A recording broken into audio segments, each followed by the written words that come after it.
నమస్తే అండి. నా పేరు doctor Bhavya Payana, consultant surgical oncologist, Shri Puja multi speciality hospital, Habsiguda. So ఈరోజు మనం రోబోటిక్ సర్జరీ అంటే ఏంటి అనే దాని గురించి మాట్లాడుకుందాం. చాలామంది వింటూనే ఉండుంటారు. ఇప్పుడు రోబోటిక్ సర్జరీ అంటే కొంతమంది ఎట్లా అడుగుతున్నారంటే, అమ్మో రోబోట్స్ వచ్చి మన పైన ఆపరేషన్ చేస్తాయా, మనం అదేంటి ఎవరో అని కొంచెం భయం కూడా ఉంది కొంతమందికి. అంటే ఏంటిది కొత్తది తెలియదు అన్నప్పుడు చాలా భయాలు అపోహలు కూడా ఉంటాయి. సో రోబోటిక్ సర్జరీ అంటే ఏంటి అనేది బేసిక్ ఇన్ఫర్మేషన్ మాట్లాడుకుందాం.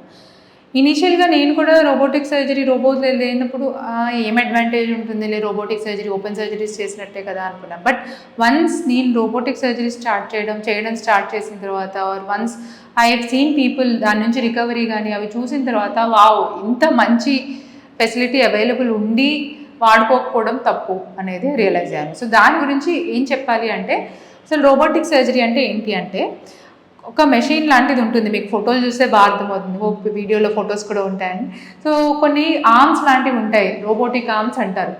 అవి ఏం చేస్తాయి, మేము ఒక డాక్టర్ ఏం చేస్తాము, ఫస్ట్ ఎక్కడ పెట్టాలి అనేది ఒక చిన్న చిన్న రంధ్రాలు చేస్తాము, 1 సెంటీమీటర్ సైజ్ రంధ్రాలు. సో ఆ రంధ్రాల నుంచి ఒక ట్యూబ్ లాంటిది లోపల పెడతాం. ఆ ట్యూబ్లో నుంచి రోబోటిక్ ఆర్మ్ నుంచి ఒక ఇన్స్ట్రుమెంట్ వెళ్తుంది లోపలికి. ఆ ఇన్స్ట్రుమెంట్ అంటే మనం ఆపరేషన్ చేయడానికి కావాల్సిన ఇన్స్ట్రుమెంట్స్ ఉంటాయి, కత్తెర కానీ పట్టుకోవడానికి ఫోర్సెప్స్ కానీ ఇలాంటివన్నీ ఉంటాయి అన్నమాట. సో ఇవి దాని నుంచి వెళ్తాయి. ఆ ఆర్మ్స్ మన చేతిలాగే ఒక షోల్డర్ జాయింట్, ఒక ఎల్బో జాయింట్, ఒక ఆర్మ్, మెయిన్గా ఇవి ఉంటాయి ఫింగర్స్. రిస్ట్ మూమెంట్స్ కూడా మనం ఇక్కడ ఎట్లా వేళ్ళు కదుపుతూ ఉంటే అక్కడ ఆల్మోస్ట్ 8 degreesలో తిరిగిద్ది. నేను చెయ్యి ఇలా తిప్పితే ఇలా, కిందకి తిప్పితే కిందకి, పైకి తిప్పితే కిందకి అలా. సో ఇవన్నీ కదిలి ఆపరేషన్ చేస్తాయి. ఈ ఆపరేషన్ రోబో అంటే రోబో చేసేది, అదేమో వచ్చి ఎక్కడ కట్ చేయాలో తెలియాలి, అనాటమీ ఏంటో తెలియాలి, ఎంత కట్ చేయాలో తెలియాలి, ఎందుకు కట్ చేయాలో చేయకూడదో తెలియాలి, ఇవన్నీ ఉంటాయి. And patient to patient mark ఉంటుంది. ఒక పేషెంట్కి బాగా తుక్కుపోయి ఉంటుంది ఆ రేడియేషన్ అయిన తర్వాత, ఒక పేషెంట్కి క్లియర్ ఫీల్డ్స్ ఉంటాయి. సో రోబో అనేది అసిస్ట్ చేస్తుంది. డాక్టర్ ఏం చేస్తారు, ఆపరేషన్ చేసే రోబోటిక్ సర్జన్ ఏంటంటే ఒక కన్సోల్ ఉంటుందన్నమాట. ఆ కన్సోల్ దగ్గర కూర్చొని ఉంటారు. ఆ కన్సోల్ దగ్గర కూర్చొని ఉన్న డాక్టర్ వాళ్ళ ఫింగర్ మూమెంట్స్తో కంట్రోల్ చేస్తారండి మొత్తం. సో ఈ ఆపరేషన్ ఏంటంటే నేను ఇక్కడ లైవ్లో చూస్తూ, కెమెరాలో రోబోటిక్ సర్జన్కి కన్సోల్ ఉంటుంది, దాంట్లో కనిపిస్తూ ఉంటుంది అనమాట లోపల ఏం చేయాలి అనేది, ఇంక్లూడింగ్ 3D డెప్త్. అంటే మీకు విజన్ చూసారనుకోండి, మనం టీవీ చూస్తున్నాం, 3D 2D తెలిసే ఉంటుంది. ఇప్పుడు అందరికీ 3Dలో డెప్త్ కనిపిస్తుంది. మనకు ఆపరేషన్ చేసేటప్పుడు డెప్త్ తెలియలేదు అనుకోండి, ఇలా గాల్లో ఎక్కడికి వెళ్తున్నాం అనేది అర్థం కాదు. మీకు టెక్నికల్గా చూస్తే తెలుస్తుంది, దగ్గరికి వెళ్తున్నామా, అదే ప్లేస్కి వెళ్తున్నామా, 2Dలో మూవ్ చేయం. సో 3D విజన్ కూడా ఉంటుంది మీకు రోబోట్లో, ఎక్కడికి వెళ్తున్నామా ప్రెసీజ్గా అక్కడికి వెళ్ళగలుగుతాం. సో అలా వెళ్ళి ఫింగర్ మూమెంట్స్తో ఆ రోబోని కంట్రోల్ చేసేది ఒక రోబోటిక్ సర్జన్ ఉంటారు. వాజ్ టెక్నికల్లీ స్కిల్డ్, ట్రైనింగ్ అయి ఉండాలి, ఏం చేయాలో తెలియాలి. సో ఇవన్నీ తెలుసుకొని ఆ రోబోని మీ ఫింగర్స్తో, మీ హ్యాండ్స్తో కంట్రోల్ చేస్తూ ఉంటారు. అదొక కార్ డ్రైవ్ చేసినట్టే, దానికి క్లచ్ ఉంటుంది. అండ్ కెమెరా కూడా మన కంట్రోల్లోనే ఉంటుంది, సర్జన్ ఎవరైతే చేస్తున్నారో వాళ్ళ కంట్రోల్లోనే ఉంటుంది. ఆ కెమెరా ఏంటి అంటే నేకెడ్ ఐ, ఇప్పుడు నా కంటితో చూస్తున్నాను అనుకోండి, దానికంటే ఒక 10 times మ్యాగ్నిఫికేషన్ కనిపిస్తుంది. ఆ మ్యాగ్నిఫికేషన్ 10 times అవడం వల్ల ఎనాటమీ చాలా బ్యూటిఫుల్గా కనిపిస్తుందండి. అంటే మీరు ఒక నరాలు, కొంతమందికి ఏంటంటే ఆపరేషన్లో కంటితో మామూలుగా చేస్తున్నాం అనుకోండి, నరాలు చిన్న చిన్న నరాలు కనిపించవు కంటికి. అదే రోబోటిక్ సర్జరీలో ఏమవుతుంది, మీకు మ్యాగ్నిఫైడ్ విజన్ కనిపిస్తుంది. సో చిన్న చిన్న నరాలు కూడా మంచిగా పెద్దగా కనిపిస్తాయి. సో మనకు కనిపించిందంటే మనం దాన్ని డ్యామేజ్ చేయకుండా అవాయిడ్ చేయగలుగుతాం. అలా నరాలకి డ్యామేజ్ చేయకుండా ఆపగలిగితే మీకు ఫిజియోలాజికల్గా, అంటే మీ పనిచేసే ఆర్గన్స్ ఉంచామా అనుకోండి, దానికి నరాలు లేనిది అది పనిచేయదు. సో ఆర్గన్స్ ఉంచినా సరే దానికి పనితనం ఉండాలంటే నరాలు ఉండాలి. ఈ నరాల ప్రిజర్వేషన్ ఇవన్నీ రోబోటిక్ సర్జరీలో చాలా బాగా చేయగలుగుతాం, ఎందుకంటే విజన్ అంత బాగుంటుంది, ఏంటిది అనేది కనిపిస్తూ ఉంటుంది. అండ్ మాన్యూరబిలిటీ, అంటే మీకు చేతులు ఎన్ని యాంగిల్స్లో కావాలంటే అన్ని యాంగిల్స్లో తిప్పుకోవచ్చు. అంటే మీ ఫింగర్స్ ఎలా అయితే ఓపెన్ సర్జరీలో చేయగలుగుతున్నామో అలాగా లోపల కూడా అన్ని మూమెంట్స్ చేయగలుగుతాం. సో డెక్స్ట్రిటీ ఉంటుంది. అది కాకుండా మెయిన్గా ట్రెమర్ కంట్రోల్ కూడా ఉంటుందండి. అంటే ఇప్పుడు నేను చేస్తూ ఉంటాను కొన్నిసార్లు, ఎవరికన్నా డాక్టర్ అన్నా మనిషే కాబట్టి ఎవరికన్నా షుగర్ తక్కువ రావడం కానీ, చిన్న ఫైన్ ట్రెమర్స్ రావచ్చు. అంటే నా చెయ్యి చిన్నగా వనకొచ్చు, అది మీకు అక్కడ ట్రాన్స్ఫర్ అవ్వదు, రోబోలోకి ఆ ట్రెమర్స్ ట్రాన్స్ఫర్. అండ్ సర్జన్ కూడా కంఫర్ట్. ఇప్పుడు నాకు అనుకోండి, కూర్చొని చేయడంలో ఆ హ్యాండ్స్ రెస్టెడ్ ఉన్నాయి, నేను కూర్చొని ఉన్నాను, నేను ప్రశాంతంగా ఉన్నాను. సో నా ఎఫిషియన్సీ పెరిగిద్ది, నేను చేయడం కూడా ఎఫిషియన్సీ కొంచెం ప్రశాంతంగా చేస్తాను, కరెక్ట్గా చేస్తాను. సో రోబోటిక్ సర్జరీస్లో సర్జన్కి కూడా ఆ ఎర్గోనామిక్స్ ఉంటుంది, అంటే కూర్చోవచ్చు, వాళ్ళు కూడా రెస్ట్ చేసుకోవచ్చు. ఇట్స్ అ ఫిజికల్ వర్క్ కదండి. So when you're physically in a comfortable position to do it, obviously results బాగుంటాయి. ఇవి ఒక రోబోటిక్ సర్జరీస్ ఒక అడ్వాంటేజెస్. అండ్ మెయిన్ అడ్వాంటేజ్ అంటే లిమిటెడ్ ఏరియా, అంటే పెల్విస్ అనుకోండి. పెల్విస్ అంటే గర్భసంచి ఉంటుంది, పెద్ద పేగు, కోలన్ క్యాన్సర్స్ కానీ రెక్టమ్ క్యాన్సర్స్ కానీ అక్కడ ఆపరేషన్ చేస్తాం. మీకు పెల్విస్కి వచ్చేసరికి కింద ఈ హిప్ బోన్స్ మధ్యలో చిన్నగా ఉంటుంది, కడుపంతా ఇంత పెద్దగా ఉంటుంది. మేము చెయ్యి పెట్టచ్చు, వెళ్ళొచ్చు, అన్నీ చూడొచ్చు, బయటికి కనిపిస్తాయి, బయటికి తీసుకొచ్చేయచ్చు ఆర్గన్స్ని. కానీ పెల్విస్ అనేది ఇలా నేరోగా ఉంటుంది, కొంతమందికి చాలా నేరోగా ఉంటుంది. మనం చెయ్యి పెట్టడానికి కూడా ప్లేస్ ఉండదు. అండ్ ఒకరు ఆపరేషన్ చేస్తుంటే ఇంకొకరు చూడడానికి కూడా రాదు. ఎవరైనా హెల్ప్ చేయాలి కదా, ఆపరేషన్ అంటే ఒకరిని చేస్తుంటే ఇంకొకరు పట్టుకొని అసిస్ట్ చేయాల్సి వస్తుంది. సో అసిస్టెంట్కి ఏం కనిపించదు. ఈ సర్జన్ కూడా ఇలా కిందకి వెళ్ళి కష్టపడి చేతిలో ఇంకా తల పెడితే తలలోంచి కనిపించకపోవడము, అడ్రాడడం, వేరే తల, ఈ ప్రాబ్లమ్స్ అన్నిటికి రోబోటిక్ సర్జరీ అనేది బ్యూటిఫుల్ సొల్యూషన్. ఆ కెమెరాలో అందరికీ కనిపిస్తుంది, అందరూ ఈక్వల్గా అసిస్ట్ చేయగలుగుతారు.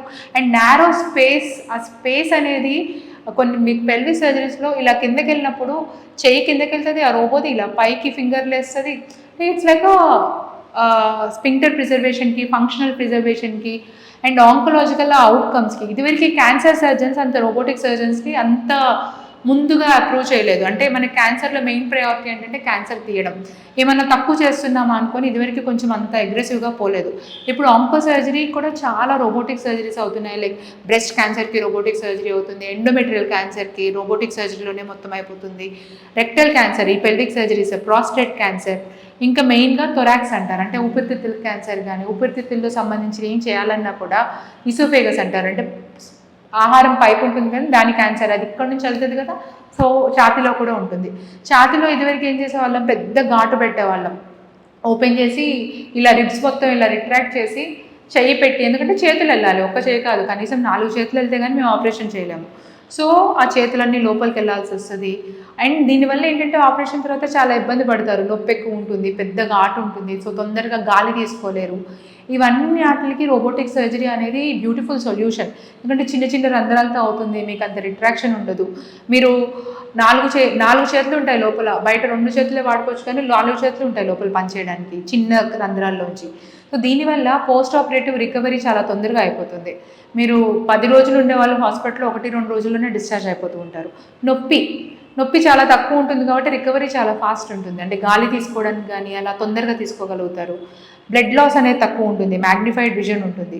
అండ్ ఫంక్షనల్గా ఇలా ఆర్గన్స్ ప్రిజర్వ్ చేయడానికి చాలా బాగా పనిచేస్తుంది. సో రోబోటిక్ సర్జరీతో మెయిన్ ప్రాబ్లం ఏంటంటే ఎప్పుడు చాలామంది లాప్రోస్కోపిక్ సర్జరీ కూడా చేయించుకోవచ్చు కదా, లాప్రోస్కోపీకి రోబోకి డిఫరెన్స్ ఏంటి అనుకుంటారు. లాప్రోస్కోపీ కూడా మళ్ళీ మీరు చూస్తే ఫిజికల్లీ చాలా అక్కడే నుంచుంటాం మేము, అంటే అక్కడ మా చేతితో పట్టుకొని మూవ్ చేయాలి. ఇట్స్ లైక్ ఒక చేతికి ఏదైనా కర్ర కట్టుకొని ఎక్స్టెండ్ చేసుకున్నట్టు. రోబోటిక్ సర్జరీ అలా కాదు, ఒక చోట కూర్చుంటాము. అండ్ లాప్రోస్కోపీలో మీకు ఈ ఫింగర్ మూమెంట్స్ ఉండవు, ఇలా తిప్పడం అలా తిప్పడం. ఇప్పుడు కొత్త ఏవో వచ్చినాయి కానీ ఇంకా అంత అద్భుతంగా పనిచేయట్లేదు రోబో పనిచేసే అంత. మీకు రోబోటిక్ సర్జరీతో మెయిన్ ఇష్యూ ఎక్కడ వస్తుందంటే అందరికీ కాస్ట్. రోబోటిక్ సర్జరీ కొత్తగా వచ్చింది, మెషిన్స్ కాస్ట్లీ, సో కాస్ట్ ఇప్పుడు మెయిన్ ఇష్యూ అవుతుంది.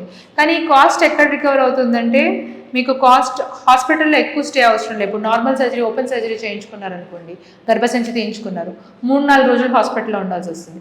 రోబోటిక్ సర్జరీ కొన్నిసార్లు అదే రోజు ఈవినింగ్కి వెళ్ళిపోతారు, లేదంటే నెక్స్ట్ డే కూడా వెళ్ళిపోతారు. అంటే మీకు పోస్ట్ ఆపరేటివ్గా హాస్పిటల్ రిసోర్సెస్ ఎక్కువ స్టే ఉండదు, సో దాంట్లో కూడా కాస్ట్ కవర్ అవుతుంది. సర్జరీ పరంగా కాస్ట్ ఎక్కువైనా మీకు ఓవరాల్గా కాస్ట్ అనేది కవర్ అవుతుంది అది.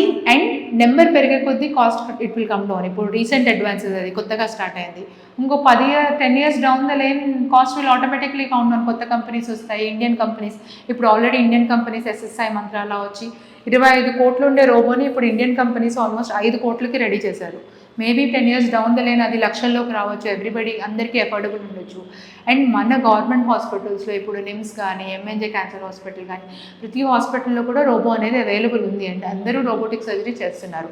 చాలామంది భయపడుతున్నారు, కొత్తది కాబట్టి ఏంటిది అని తెలియక కూడా భయపడుతున్నారు. సో రోబోటిక్ సర్జరీ గురించి బేసిక్ ఇన్ఫర్మేషన్, రోబోటిక్ సర్జరీ మీకు పాసిబిలిటీ ఉంది, ఫీజిబిలిటీ ఉంది. అంటే ఇప్పుడు అన్ని వాటికి చేయరు, కొంచెం అర్లీ స్టేజ్ క్యాన్సర్స్లోనే చేయగలుగుతారు ఇవి. మరి అడ్వాన్స్డ్ క్యాన్సర్స్కి రోబోటిక్ సర్జరీస్ చేయలేము ఇంకా. సో మీకు ఫీజిబిలిటీ ఉంది, రోబోటిక్ సర్జరీ చేయించుకునే ఆప్షన్ ఉందని మీకు ఎవరైనా డాక్టర్ ఆప్షన్ ఇచ్చారనుకోండి, రోబోటిక్ సర్జరీ ప్రిఫర్ చేయడంలో తప్పేం లేదు. దాని గురించి మీకు రోబోటిక్ సర్జరీ గురించి ఇంకేమైనా డౌట్స్ ఉంటే కామెంట్ సెక్షన్లో కామెంట్ చేయండి, డిస్కస్ చేద్దాం. Thank you.